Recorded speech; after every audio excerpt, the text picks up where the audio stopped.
পদ্মা ব্যারেজের পাশাপাশি তিস্তা মহাপরিকল্পনাও বাস্তবায়ন করবে বিএনপি সরকার, এমনটা বলেছেন প্রধানমন্ত্রী তারেক রহমান। বুধবার গাজীপুরে জাতীয় দুর্যোগ ব্যবস্থাপনা গবেষণা ও প্রশিক্ষণ ইনস্টিটিউট ভবনের ভিত্তিপ্রস্তর স্থাপন করেন প্রধানমন্ত্রী।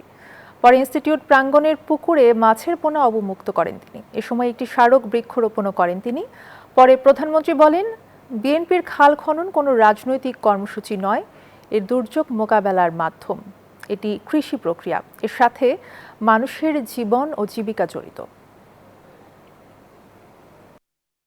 ইনশাআল্লাহ এই বিএনপি সরকার পদ্মা ব্যারেজের কাজেও হাত দেবে, ইনশাআল্লাহ তিস্তা ব্যারেজের কাজে হাত দেবে। বিএনপি খাল খনন কর্মসূচি শুরু করেছে, এটি তাদের একটি রাজনৈতিক প্রোগ্রাম, এই কোথাও কোনো হিসাব নেই, কিছু না, এটা করতে হবে বলে করেছে। বিষয়টি আসলে তা নয়।